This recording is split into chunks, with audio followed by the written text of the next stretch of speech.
এরকম মজাদার লাল লাল ঝাল ঝাল করে গরুর মাংস রান্না করে যদি খাবার টেবিলে রাখেন তাহলে নিমিষেই শেষ হয়ে যাবে। হ্যালো এভরিওয়ান, আসসালামু আলাইকুম। Welcome back to my channel Samin's mom. আশা করি সবাই ভালো আছেন। আপনাদের দোয়া আলহামদুলিল্লাহ আমরা অনেক ভালো আছি। আজকে আপনাদের সাথে শেয়ার করব কিভাবে এরকম মজাদার ঝাল ঝাল লাল লাল গরুর মাংস রান্না করবেন সেটাই। তো ফার্স্টে একটা চুলায় পাতিল বসিয়ে তার মধ্যে পরিমাণ মতো গরুর মাংস নিয়ে নিলাম 1 কাপ পরিমাণ আদা রসুন এবং শুকনো মরিচ বাটা, নিয়ে নিলাম 1 কাপ পরিমাণ পেঁয়াজ বাটা।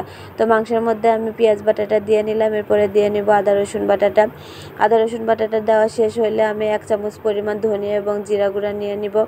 এরপরে নিয়ে নিলাম 1 চামচ পরিমাণ হলুদ গুঁড়া, এরপরে নিয়ে নিলাম 2 চামচ পরিমাণ মরিচ গুঁড়াটা নেওয়া শেষ করে নিয়ে নিলাম 2 চামচ পরিমাণ লবণ। 2 চামচ পরিমাণ লবণ দেওয়া শেষ, এরপরে দিয়ে দিব পরিমাণ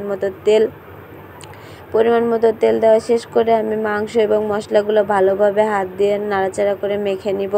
এরপরে আমি গোটা এলাচ, দারচিনি এবং তেজপাতা দিয়ে দিলাম, দিয়ে ভালোভাবে মেখে নিলাম। এরপরে আমি চুলাটা জ্বালিয়ে নিব। চুলাটা জ্বালানো শেষ করে আমি ঢাকনা দিয়ে কিছুক্ষণ অপেক্ষা করব মাংসটা একটু কষানো হওয়ার জন্য।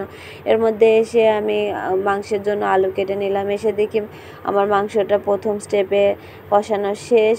আমি আবার পানি দিয়ে ভালোভাবে মাংসটা কষিয়ে নিব।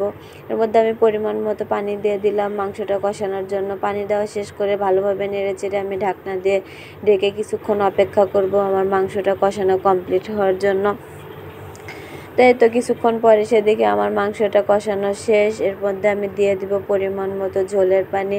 আলু দিয়ে ভালোভাবে মাংসটা কষিয়ে নিয়েছিলাম, এর মধ্যে ঝোলের পানি দিয়ে দিয়েছি। তো আমার মাংসটা প্রায় হয়ে আসছে। মাংসটা হয়ে গেলে তারপরে আপনাদের সাথে ফাইনাল লুকটা শেয়ার করতেছি। এই তো আমার মাংসের ফাইনাল লুক। এভাবে বাসায় ট্রাই করে দেখবেন, অবশ্যই সবাই অনেক বেশি পছন্দ করবে। তো এই ছিল আমার আজকের ভিডিও। আমার ভিডিওটা যদি ভালো লেগে থাকে আমার ভিডিওটি একটা লাইক করে আমার চ্যানেলটাকে সাবস্ক্রাইব করে অবশ্যই আমাদের পাশে থাকবেন। আশা করি সবাই ভালো থাকবেন, সুস্থ থাকবেন এবং আমার বাচ্চার জন্য সবার জন্য দোয়া করবেন। আল্লাহ হাফেজ।